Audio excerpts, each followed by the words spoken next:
Hello, hello. This is Captain Terra Phoenix, and I want to welcome everyone back to the second episode of the Naval Yard. In this episode, we're going to be talking about the Royal Navy light cruisers. Now, these ships have gotten a lot of flack on the forums for being very lightly armored and their lack of high explosive shells.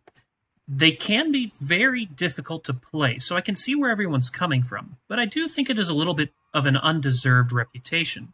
Once you get a feel for them, they can be very, very powerful, and they have a lot of tools that other cruisers don't have. If you're not careful, however, your matches are going to look a little bit like this.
Yeah, these cruisers can just be a tad bit frustrating to play.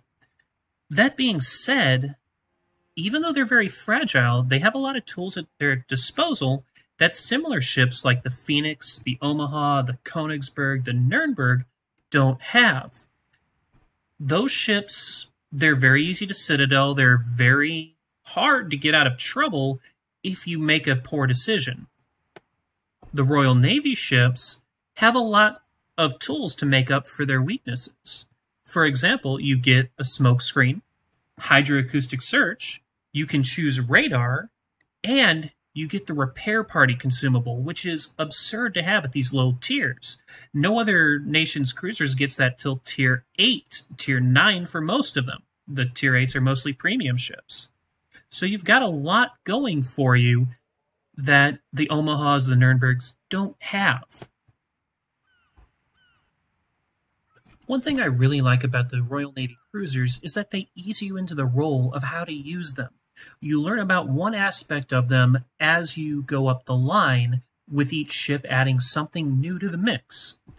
The Black Swan starts off with a very low detectability. This is almost destroyer level detectability here. The Weymouth teaches you about the futility of life. There's pretty much just one strategy for the Weymouth. Ramming speed.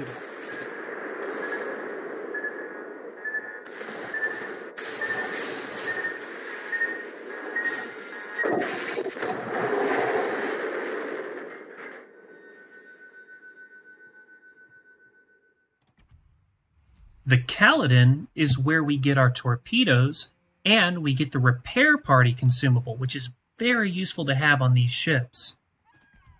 The Danae, once you research the second hull, you get access to your sonar, hydroacoustic search. Now the Emerald is where we really start looking at the British cruisers as they are meant to be played.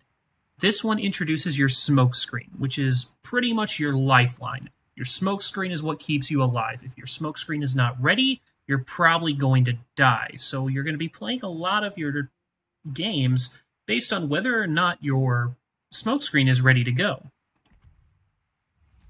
The Leander gets these double turrets, which give you a lot more firepower, and you get a secondary armament, which is very, very powerful. a lot of people think, well, a light cruiser, that secondary armament is useless. But in this one, a very important thing to note is that these fire high explosive rounds. And they fire them fairly quickly and fairly far. They have a 5-kilometer firing range base, which is a lot more than some battleships of this tier get. So don't discount those quite yet. With the Fiji, we still have the very powerful secondary armament, and we've moved on to triple turrets to increase your firepower even further. The next ship in line is the Edinburgh. This is very similar to the Fiji, it still has the 4 triple turrets, but she has a couple of key differences. One is that she has 2 additional secondary turrets, which will allow even more high explosive to rain on your enemy. She has better armor.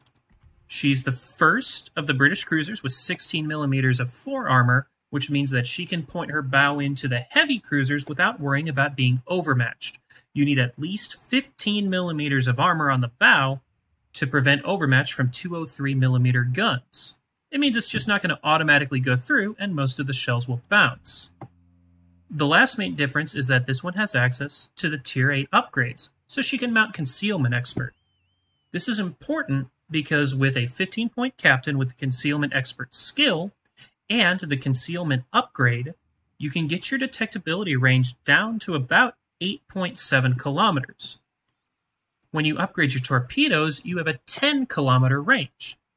And everyone knows what that means.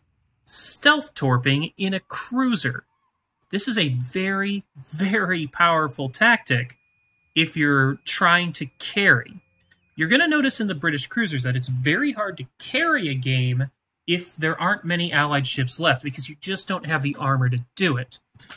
That ability to stealth torp means that this one doesn't have too much trouble hard carrying like some of the other cruisers might, because you can take out ships without ever being spotted.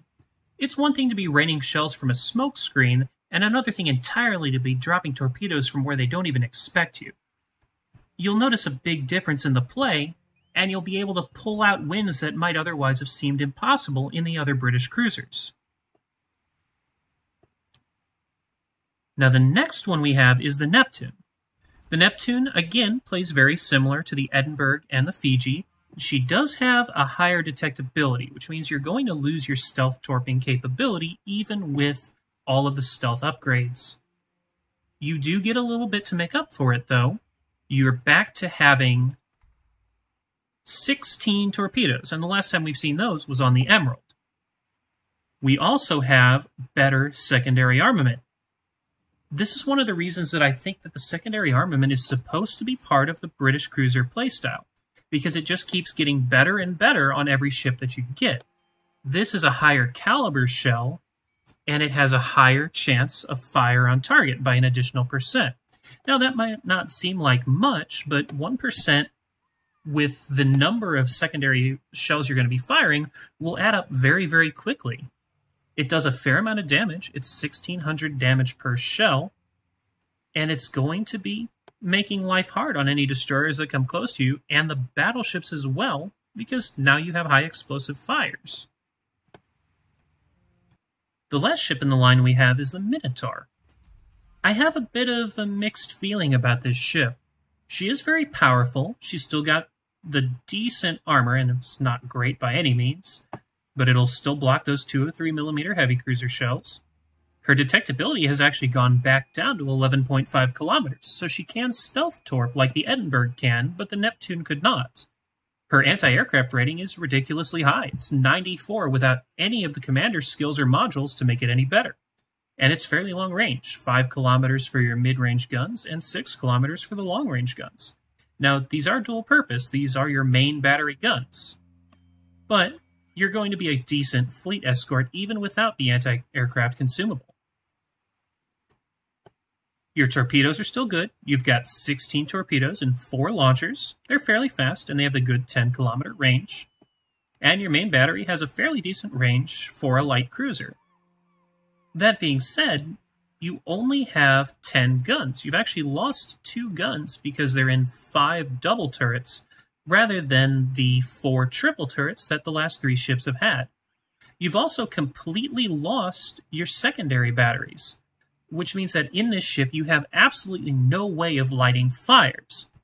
You are going to miss that ability because fires can do a lot of damage over time, and those fires are what tends to deter battleships from chasing you down.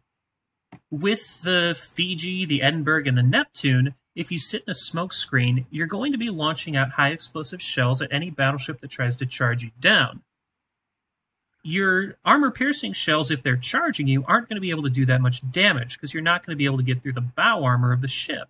It's the fires that are going to cause them to stop charging and turn around, which will expose them to both armor-piercing hits in their broadside and torpedoes as they turn away. Without that, they're probably going to charge all the way into your smoke screen, and it's going to be a lot more difficult to deal with them because they may be able to see you before you can get a torpedo salvo off, and if they get one salvo into you at 3 kilometers range, you're going to explode and you're not going to last. Even so, I can see how this is a good ship. The stealth torping ability, along with the fairly powerful main armament, is still going to be a good fighting power. So I wouldn't write her off just yet.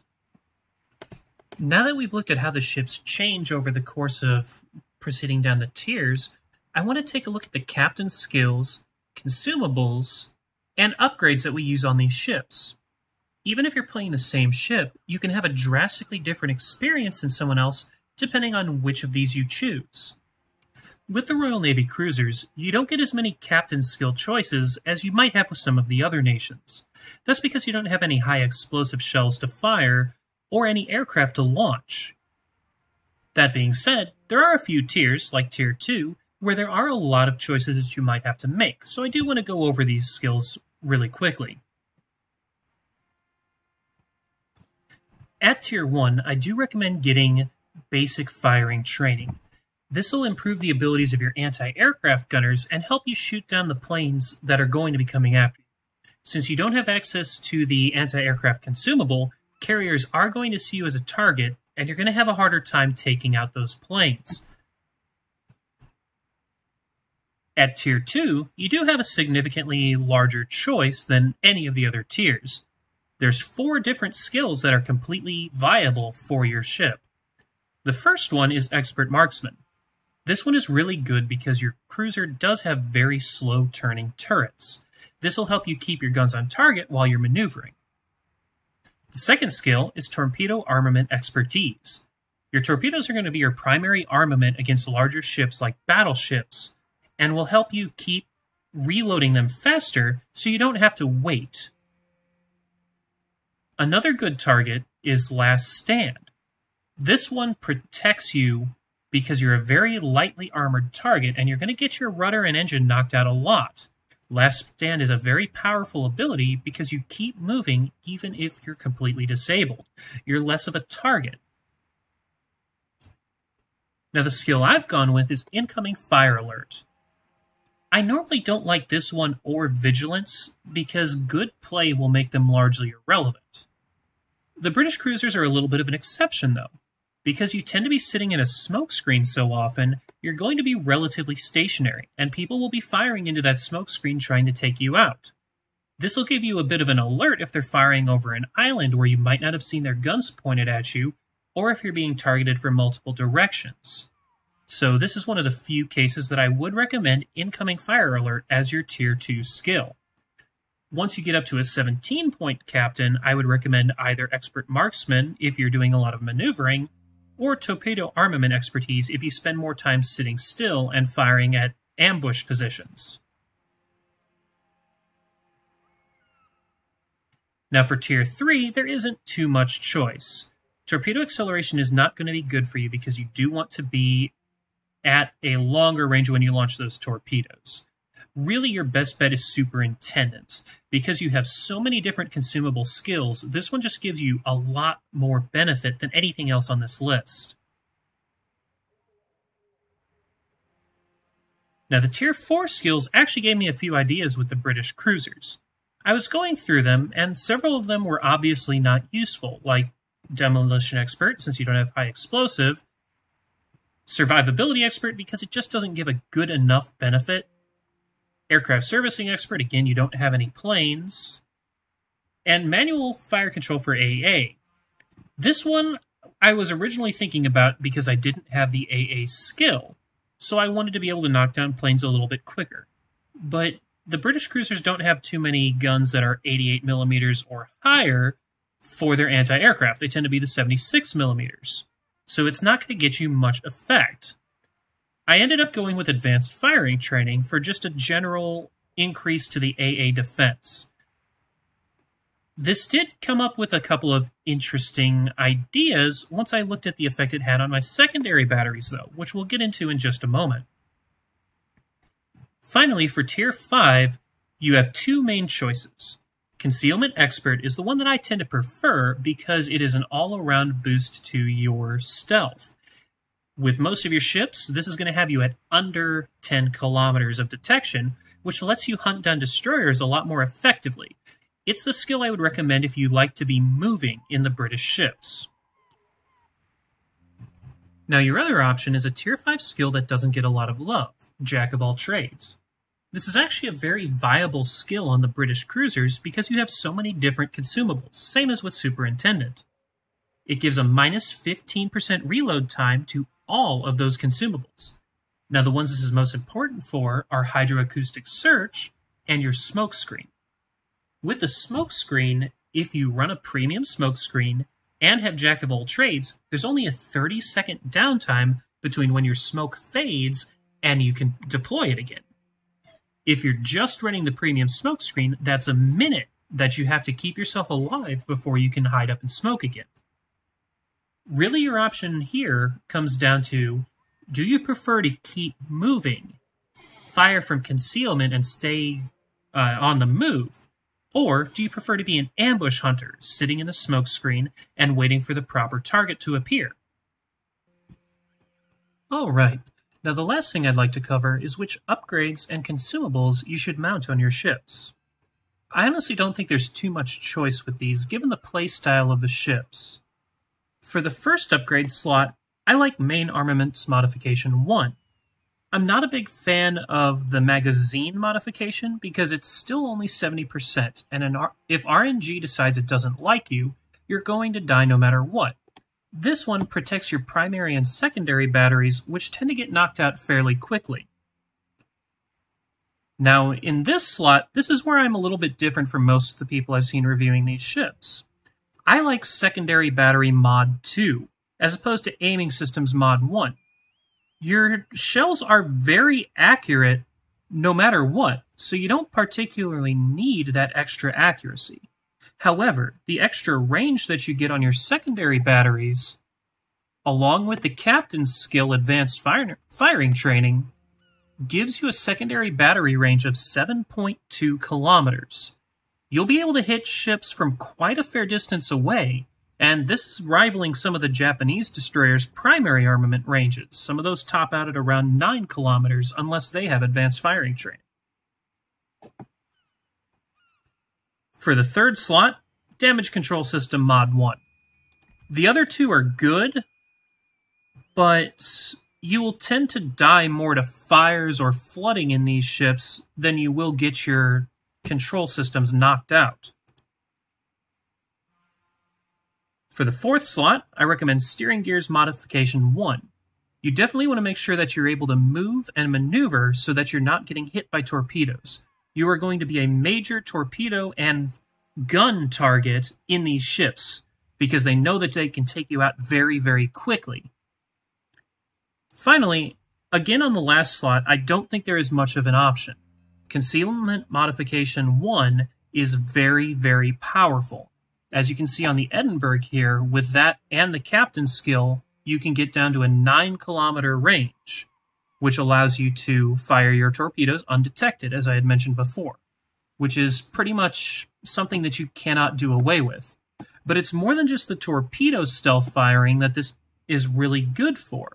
It also affects your primary gun detectability. And what I mean by that is, when you fire your primary gun, it will extend your detectability range a certain amount. With this ship, with all the relevant modifications, She's detected at 13.5 kilometers when firing a primary armament. Her firing range is 15.4 kilometers. That gives you nearly 2 kilometers where you can be firing completely out in the open and no one will be able to see you. That is very powerful in these British ships because you don't want to be seen, you don't want to be shot at. And if you're able to fire at someone from invisibility, not only are you going to disguise yourself as a destroyer, but they're also going to get really frustrated because there's nothing more infuriating than being shot at by something you can't see. It'll cause your enemy to do dumb things trying to kill you. Never underestimate the power of making the enemy do something stupid. Now, as for your consumables, you do get a lot of choices on the British ships. Your first 2 slots are locked. There's only 2 choices. But as for the third one, you have all of these upgrades that you can choose from. There's 4 different choices here. Now, I think this is a little bit of an illusion of choice, but it does depend on your playstyle. Personally, the only option for me is the smoke generator. You need this smoke generator to keep yourself alive.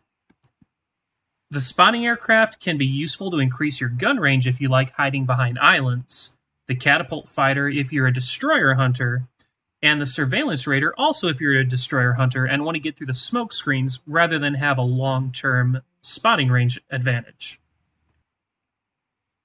With that being said, though, again, the smoke generator is definitely the way to go. And I do recommend if you're going to run any premium consumables, it be the smoke generator.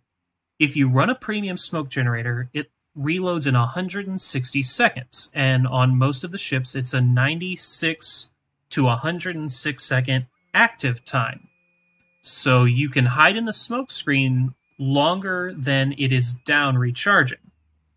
With this one, there's only a 54-second downtime that you have to keep yourself alive until the next smoke screen comes up. And I've tested it. If you run the Jack of all trades skill, it's 30 seconds. So it's very, very powerful to use this smoke screen. You just have to make sure that you're positioned correctly so you're not out of the fight hiding in a smoke screen with nothing to shoot at.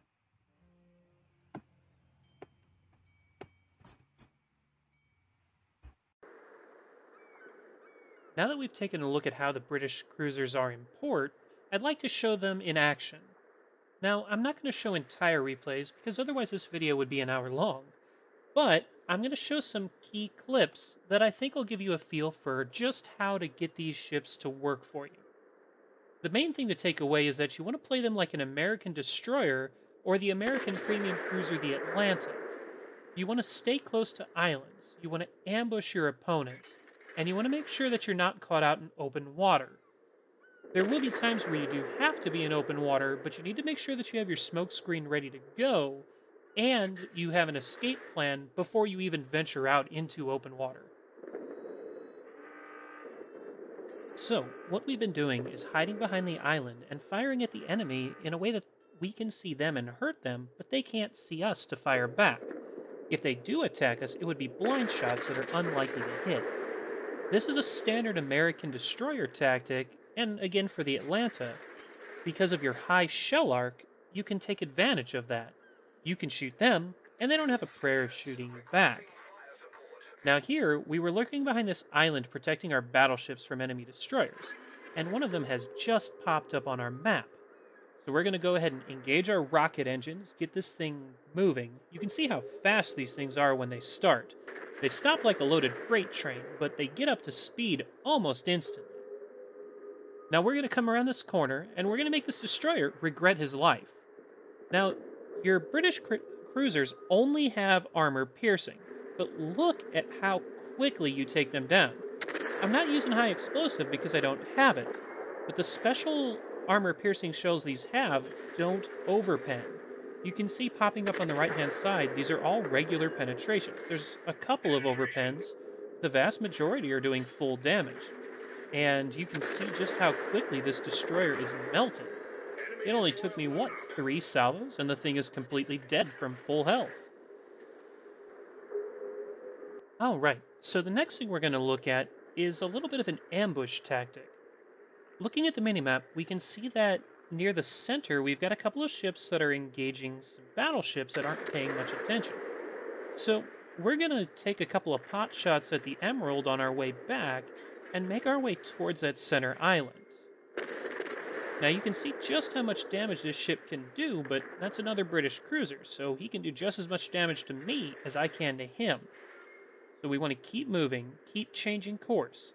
If you sail on the same heading for more than a couple of seconds, you're probably not going to be able to turn again afterwards, because you're going to die.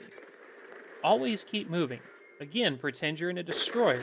You don't have armor, you don't have health. You've got a lot of guns, but they're not worth anything to you if you're not alive to use them. So, we're coming in on the island here, and you can see we're using this island to keep out of sight of the enemy as much as possible. Now, they're spread out enough that we're still detected. You can see pretty soon we're going to get up close, and even though they can see me, they can't shoot at me because I'm so close to the island they can't hit. Now, one thing that I like to do in these British cruisers is, even if I'm not ready to shoot, I'll look at the enemy ships, zoom in on them to see where their gun turrets are pointed. You need to know where they're aiming so that you can anticipate and dodge. That is the key to your survival in this, aside from your smoke screen, is just not being where the shells are going to land. You're very maneuverable, pretty quick, and you keep your speed through your maneuvers, so you can do some pretty nasty things. Now, here we've got a battleship that's not paying any attention, so we're going to launch a couple of torps at him, but unfortunately some of his allies are. Now, you can see how much damage we're taking just from a couple of shells. Even though we got the smoke screen up, we're not detected. Blind fire can do a lot of damage, because they don't have to hit you many times with those battleship caliber guns to take you out. Now, unfortunately, it looks like he has noticed us, so he did turn around, but he's still giving us a nice little target around the other side of this island. So we are going to back up and take a second shot at him.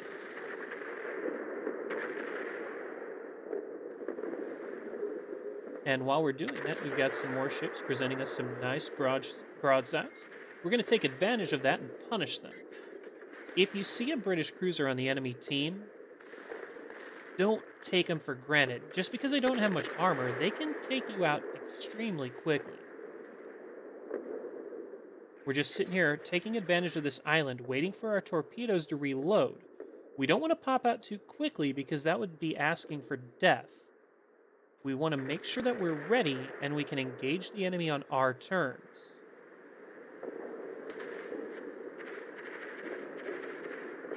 We can see that our torpedoes are coming up soon. We're going to go ahead and back out of the smoke screen. We're detected by aircraft, but that doesn't matter. We're going to make sure that we can keep the island between us and our target. Again, even if they can see you, it's not worth anything if they can't shoot you. And we're so close to the island that those guns are not going to be able to get over it. So we're coming around.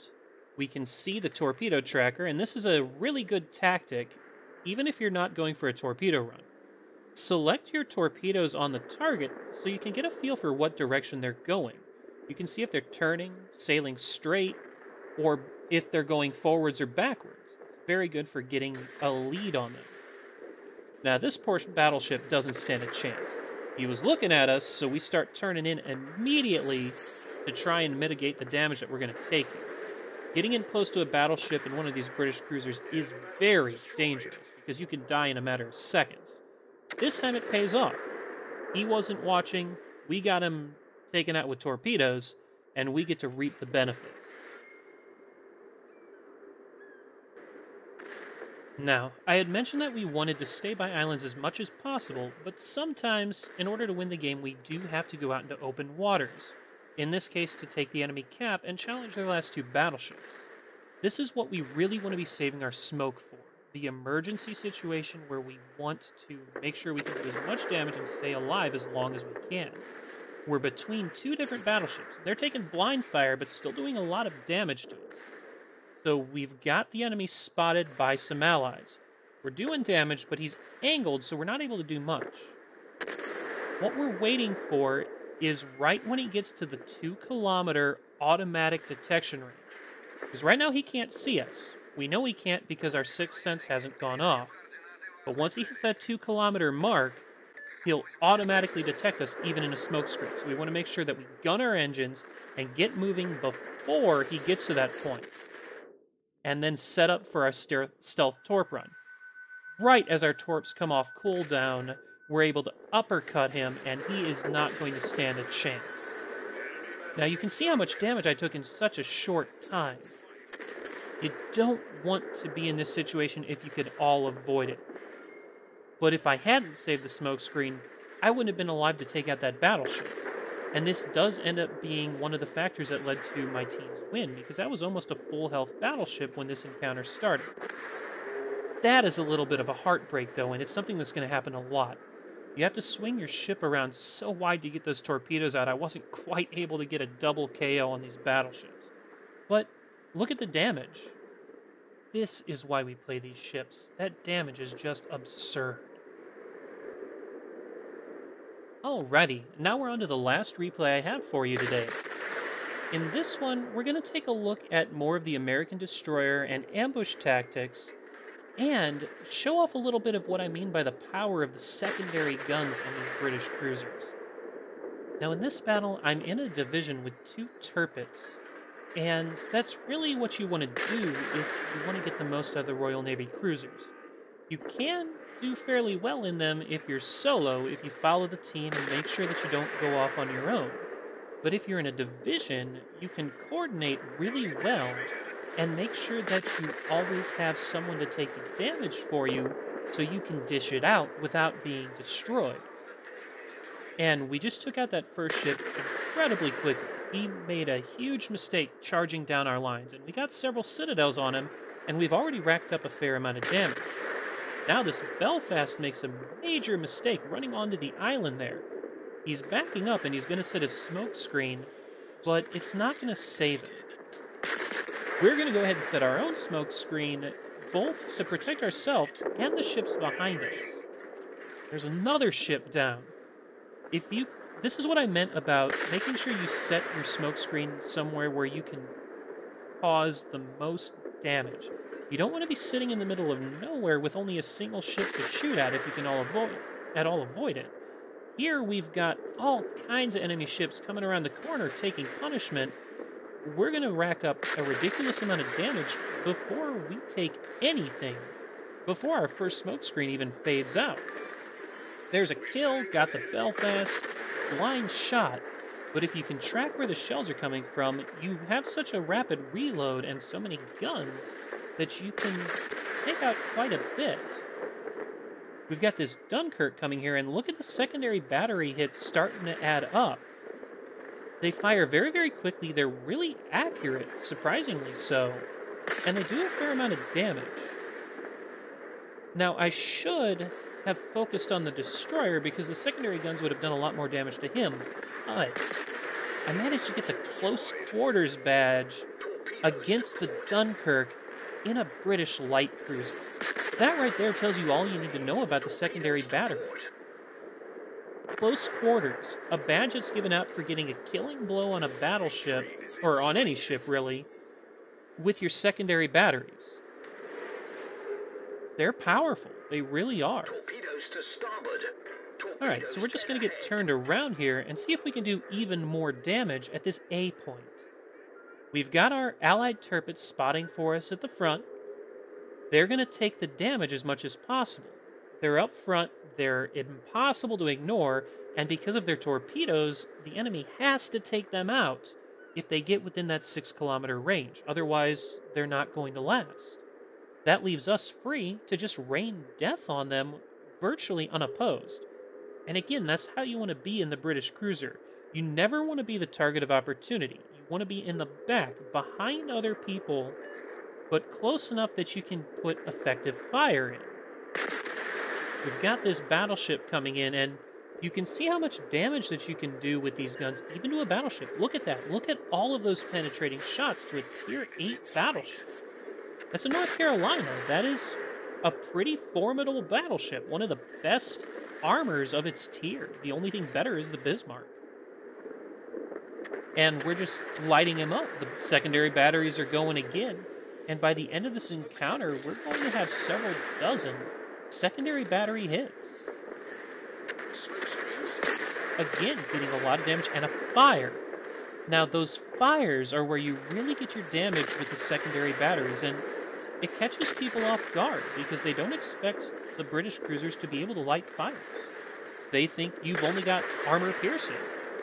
When you get fires coming out of these smoke screens, a lot of times they'll start to think, well, there was a British cruiser in there, but I'm on fire. Maybe there's a destroyer in there too, and I don't want to close down on this. And you can see he's starting to turn away. He doesn't want to get into that smoke screen, exposes his broadside, and that's it. He's done. And that's the British cruisers. Well, what can we take away from this? The main thing to note is that these ships are not for beginners. If you try to take these out as a new player, you're not going to do well. You need to have developed situational awareness and some of the American destroyer tactics in order to be able to take advantage of everything these ships have to offer. If you are an experienced player, I do recommend giving these ships a shot, especially if you're good and like the playstyle of the American destroyers.